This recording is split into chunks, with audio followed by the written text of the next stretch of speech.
Hello everyone, welcome back to the Harsha DSC classes. ఈరోజు మనము ఈ వీడియోలో వచ్చేసి ఏపీ డిఎస్సికి సంబంధించి హాల్ టికెట్స్ విషయంలో మనకు హాల్ టికెట్స్లో ఎటువంటి తప్పులు ఉన్నా కూడా సరి చేసుకునేటటువంటి అవకాశాన్ని అయితే ఇవ్వడం జరిగింది.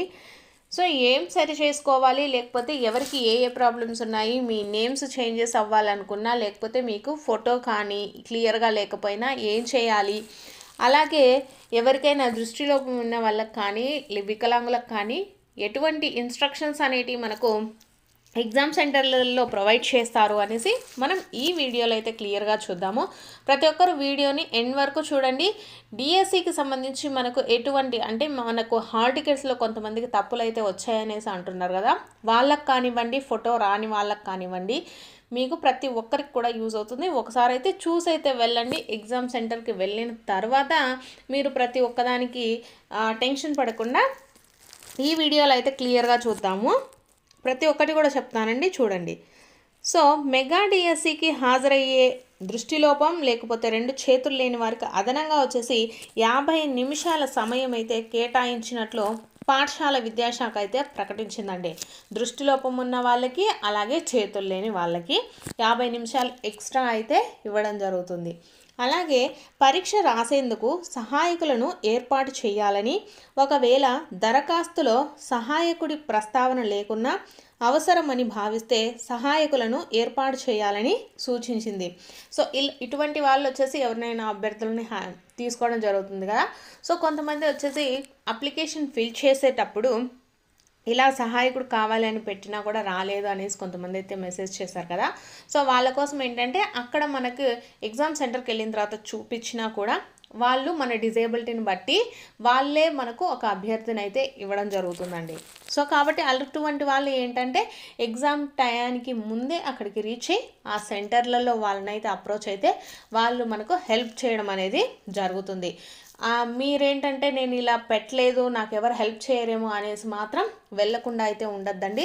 సో ఎగ్జామ్ సెంటర్కి ముందే వెళ్ళేసి, అంటే మనకి ఇచ్చినటువంటి టైం కంటే ముందే వెళ్ళేసి వాళ్ళని అప్రోచ్ అవుతే మనకు ఒక అభ్యర్థిని అయితే ఇవ్వడం జరుగుతుందండి. సో అలా మీరు ఎగ్జామ్ అయితే రాయొచ్చు. అలాగే జిల్లా విద్యాధికారి మాత్రమే సహాయకులను అనుమతించాలని ఆదేశించింది.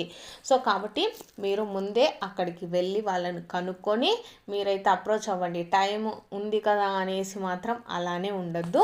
టైం కంటే ముందే వెళ్ళేసి మీరు మీ ప్రాబ్లమ్స్ని చెప్పండి, వాళ్ళు అర్థం చేసుకుని వాళ్ళైతే ఇలా ఏర్పాటు చేస్తారు అనేసి గవర్నమెంట్ అయితే చెప్పిందండి. అభ్యర్థులు వెంట తెచ్చుకునే వారిని అనుమతించొద్దని సూచించింది. అంటే ఇక్కడ వచ్చేసి మనము మన ఇష్టమైన వాళ్ళని తెచ్చుకోకూడదండి, గవర్నమెంటే మనకు ప్రొవైడ్ అయితే చేస్తుందన్నమాట. ఈ మేరకు మెగా డిఎస్సి పరీక్షలకు సంబంధించి నిబంధనలు, మార్గదర్శకాలను అయితే జారీ చేసింది. డిఎస్సికి సంబంధించిన గ్రీవెన్స్ కోసం జిల్లా విద్యాధికారి కార్యాలయంలో సహాయ కేంద్రాలను ఏర్పాటు చేయాలని ఆదేశించింది. సో ఇది వచ్చేసి మనకు దృష్టిలోపం కానీ చేతులు లేని వాళ్ళ కోసము ఈ ఇన్ఫర్మేషన్ అండి. ముందే మీరు జిల్లా విద్యాశాఖ అధికారిని కలిసి మీరైతే అభ్యర్థులను తెచ్చుకోవాలి. లేకపోతే మీరు ఆల్రెడీ ఆడ మెన్షన్ చేసుంటే మీకు ఆల్రెడీ వాళ్ళు ప్రొవైడ్ అయితే చేసుంటారు. మీరు సపరేట్గా మీ సిస్టర్స్ని కానీ మీ బ్రదర్స్ని కానీ ఇలా తెచ్చుకుంటే మాత్రము అలో చేయరు అనేసి కూడా చెప్పడం జరిగిందండి.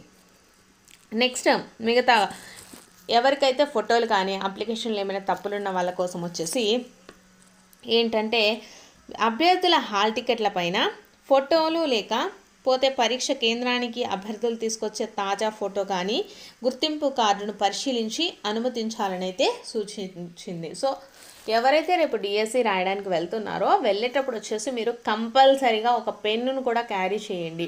కొన్ని సెంటర్స్లో అయితే పెన్స్ ప్రొవైడ్ చేస్తారు, కొన్ని సెంటర్స్లలో ప్రొవైడ్ చేయరండి.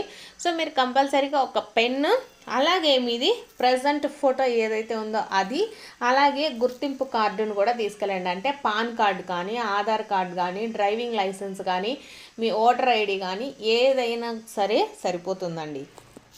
అలాగే మన నామినల్ రోల్స్లో తప్పులు ఉంటే సరి చేసుకునేందుకు పరీక్ష కేంద్రం వద్ద అనుమతించాలని, దీనికి సంబంధించి గుర్తింపు కార్డులను పరిశీలించాలని పేర్కొంది. సో కొంతమంది వచ్చేసి వాళ్ళ నేమ్స్ కానీ ఏమైనా కొన్ని మిస్టేక్స్ ఉంటే కంపల్సరీగా పరీక్ష కేంద్రాలలో అయితే మీరు దాన్ని రెక్టిఫై అయితే చేసుకోండి. తప్పులను సరిచేసిన తర్వాత వాటిని జిల్లా విద్యాధికారి కార్యాలయంలో అప్పగించాలని పేర్కొంది. సో కాబట్టి ఎవరైనా సరే మీ హాల్ టికెట్స్ కానీ వీటిల్లో తప్పులుంటే కంపల్సరీగా సెంటర్లో అయితే మీరు వాటిని రెక్టిఫై అయితే చేసుకోండి. మీకు ఒరిజినల్ సర్టిఫికేట్ ఉంటుంది కదా, మీరు ఒరిజినల్ ఐడి ప్రూఫ్ ఇది తీసుకెళ్తారు కదా, సో దాంట్లో మీరు మార్చుకునేందుకు కంపల్సరీగా ట్రై చేయండి. ఎందుకంటే మనకు మళ్ళీ ఒకవేళ మీరు జాబ్కి సెలెక్ట్ అయ్యారు అంటే మళ్ళీ ఇవన్నీ ఇష్యూస్ రాకుండా మీకు ఎగ్జామ్ సెంటర్లోనే వాళ్ళు ఇస్తున్నారు కాబట్టి మనకు ఆపర్చునిటీ, కంపల్సరీగా దాన్ని ఎవరైనా తప్పులున్నా ఫోటోలు సరిగ్గా లేకపోయినా ప్రతి ఒక్కటి కూడా అక్కడైతే సరి చేసుకోండి.